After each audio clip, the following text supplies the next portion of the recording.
Hi guys, so ngayon tuturuan ko yun. Hi guys, ngayon tuturuan ko paano mag-solve ng limits. So, kuha tayo ng example. So, ngayon, pag nag-solve tayo ng limits, ang unang step na ginagawa is i-substitute natin yung x approaching to 2 sa mga x values natin. So, kapag ginawa natin yan, ito.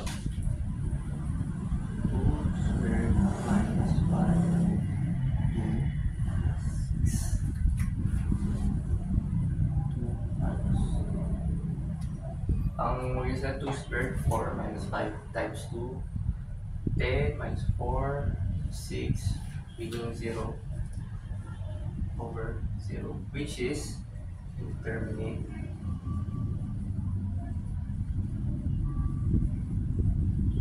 Or, pwede rin sabihin, ano ba?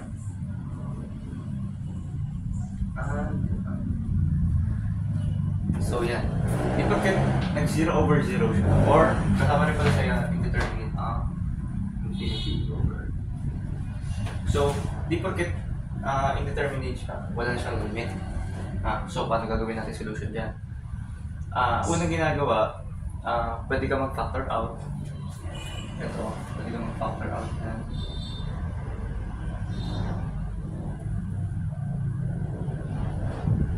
Pwede mo ito i-factor out sa kung may substitute. Pero, masyadong, kung hindi ka sanay mag-factor out, meron na kayo sa pag-solution kasi tawag dito ay Gilsani's principle.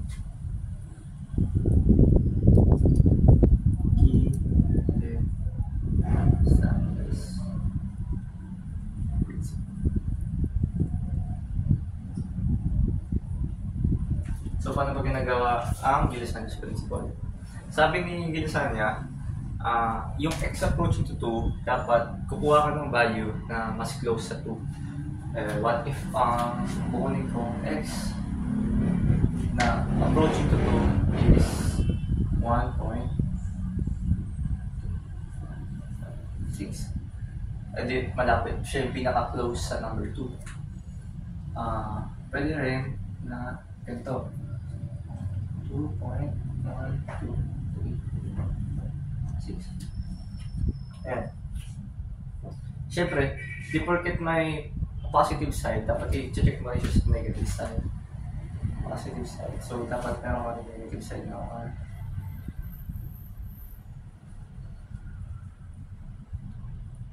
Ayan. Post na. Tapos yan, pwede rin dito sa 2.0. Tapos, pag nakuha nyo yung mga values closer to that x approaching, i-substitute nyo ulit dito sa ating equation. So, let's say, magiging ito yan. 6.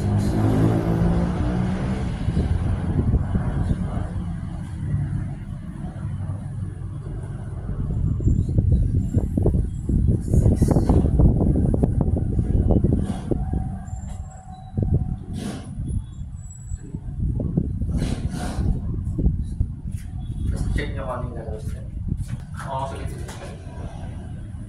So, paano naman kung ito yung pupunan natin? Ano yung magiging sagot natin? So, gawin lang natin tayo na natin yung negative na ito. Closing ito. So, negative 1.999 per minus negative 1.999 tapos negative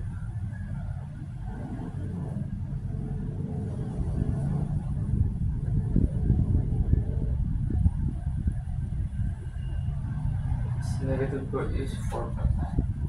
And then,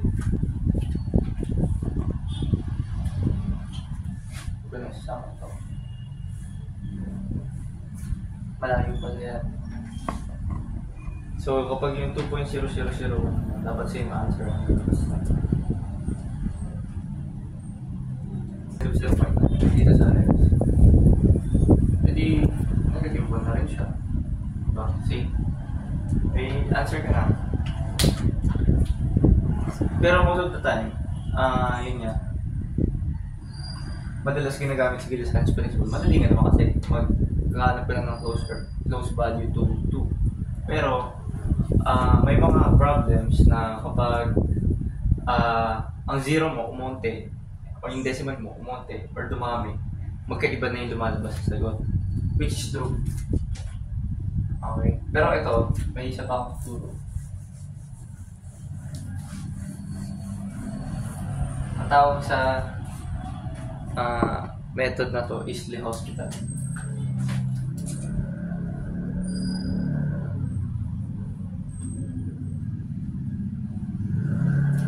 So, paano pag ginagawa kayo LeHospital? Madali lang. Gagawin mo lang, separate mo itong numerator at denominator. Tapos, i-differentiate mo. Pwede maging B over E siya. Separate mo yung numerator at denominator.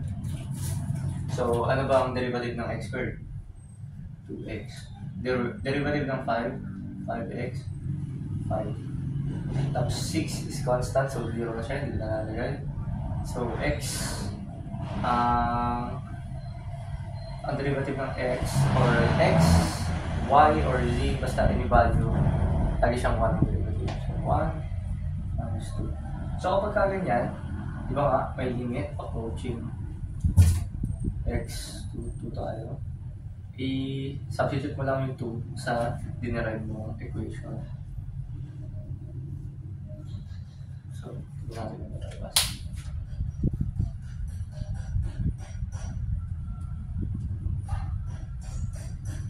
Ano ba? 1. Sagot ka na ulit. Mayroon pala akong 2 ba't ko ba kinumpit? 1 lang dapat yan. Kaya dapat ang sagot dito sa negative 1. Katulad nung kanina sa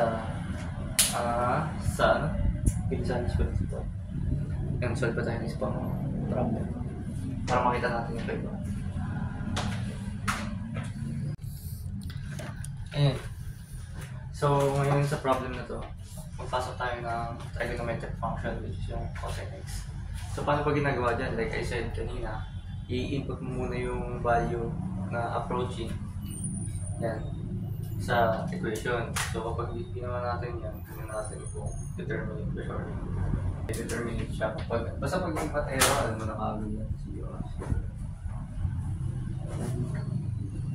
Undefined or indeterminate.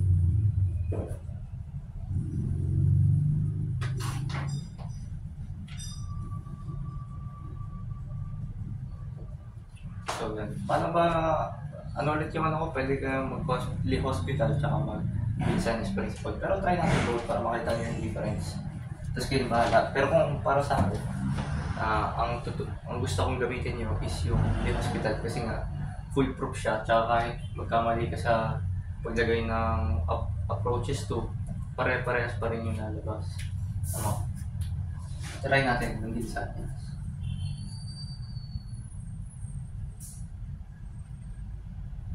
So, ano ba ang x approaching value na malapit sa 0? Diba? Ito.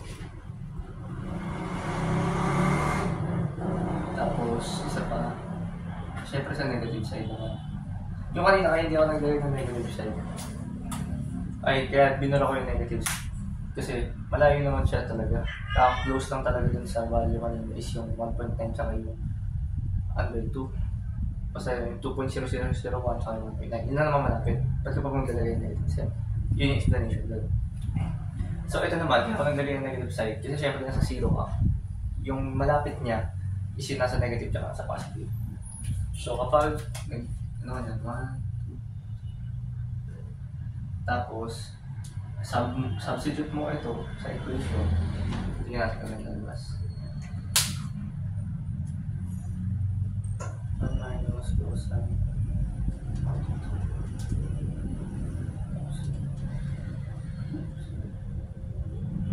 yun, isunod ka na 1 half. So try natin doon sa negative side. Same ang lumabas. Ganun pag may Ginzales principle. Pwede mo gamitin niya kung gano'n lang naman. Pero para sa akin, kahit madali kasi minsan pag nagkamali ka ng lagay ng decimal, lagay mo so yung, ito naman, ito sa loop number 1 natin. So, try natin sa loop number 2. Yung LeHospital.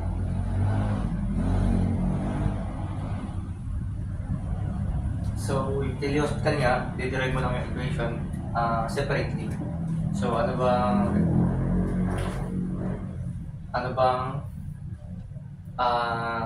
derivative ng 1? Diba constant yan? So, 0 wala na yan. Since negative ang cosine, di ba nga, ang derivative ng cosine is negative sine. Since negative na ang cosine, positive na yung sine. Okay. Sine. Tapos, x. Input natin yung value ni limit. Tignan natin. Sine. 0 pa rin. 0 pa rin. Oh. And indeterminate pa rin. No. Indeterminate. So, paano gagawin natin yan?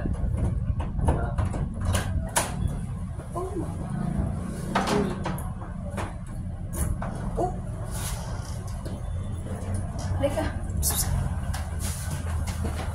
Bako na. Ako ba?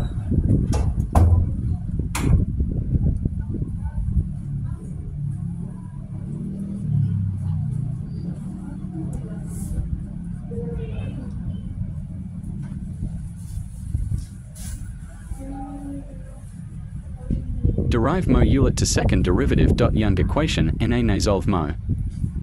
Since the derivative of sine x equals cosine x, and the derivative of 2x is equals to 2, substitute the value of x equals 2 to the new equation to solve the answer.